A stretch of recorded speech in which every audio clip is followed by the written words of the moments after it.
Alright, so today I did some accessories, and as a power lifter, I just want to kind of go over the mindset of what goes through my head as I pick and choose my accessories. So, as a power lifter, you're always thinking about how you can improve on the squats, the bench, and the deadlift, right?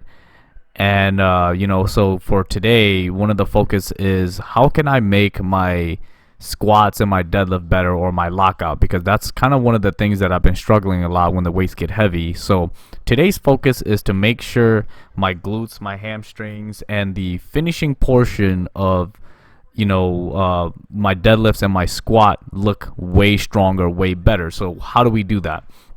One of the ideas that I used was the rack pulls, which is what you see here. It doesn't matter technically how much weight you have on the bar, but the idea is to be able to utilize the muscle and the movement in the same way that you would when you lock out a squat or you lock out a deadlift. And of course, any other exercises that you can kind of come up with that involves the same muscles, the same movement, will kind of help improve, which is why I showed, some of the belted squats earlier. Again, this movement right here is literally right above my knees. It's you can literally go as heavy as you want, but the focus is really to lock out and really flex the glutes. So just for an example, if you're a bodybuilder and you're thinking about your accessories, you might want to focus more on how to improve the way the muscles is feeling.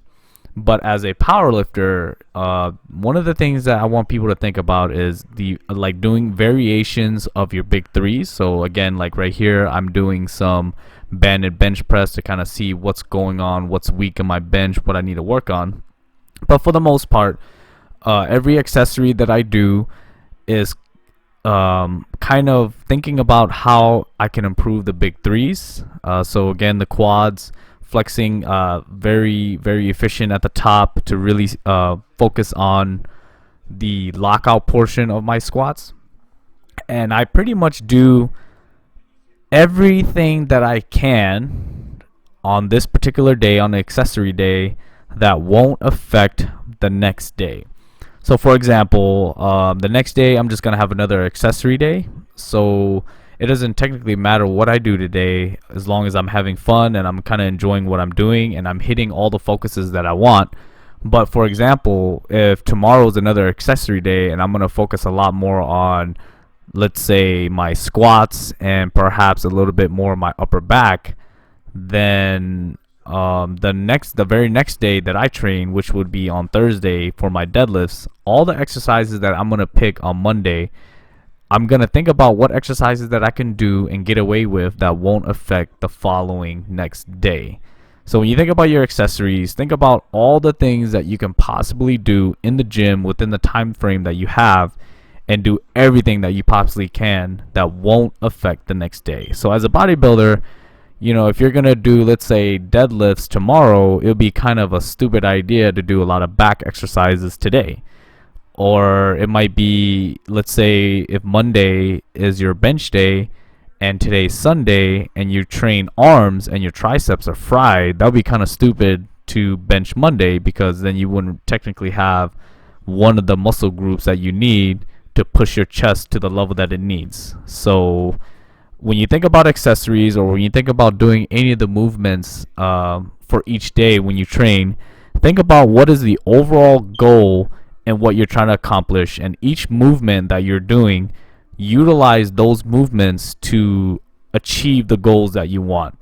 So if you're a bodybuilder, when you lift weights, the weights technically doesn't matter. You want to make every movement as hard as you possibly can. Find out the weakest point in the movement that you're accomplishing, and is the movement utilizing the muscles that it wants.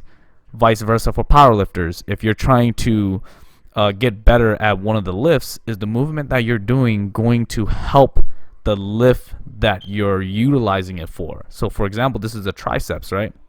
I'm really flexing the triceps at the very edge of the lift. And why am I doing this? Because at every lift that you do, when it comes to a bench press at a competition, you need to hold the weight at the top. And what do you do at the very top? You want to flex your triceps. So I'm trying to mimic that idea as much as I can with this movement, even though it's very lightweight.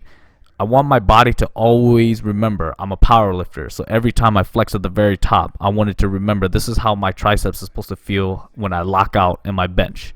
So just to give you guys some tips here and there, or some concepts to think about when you guys are doing accessories. Again, you want to do accessories based off of your goals, and every time you do one rep, every time you do a set, every time you pick an exercise, you always want to ask yourself, is this movement ideal for what I'm trying to accomplish today? Is this movement ideal for what I'm trying to do when I'm in the gym? Because if it's not, then why are you doing it? You know, it's kind of pointless for me to run on a treadmill for 60 minutes if I'm a power lifter and all I'm doing is lifting in one spot, right? That's counterproductive. So whenever you think about exercises and accessories and other hobbies and other things that you're trying to accomplish, think about how it's going to affect the overall goals that you have when you're going into the gym, or what you're just trying to do in everyday life. And that's pretty much all I want to talk about in terms of accessory.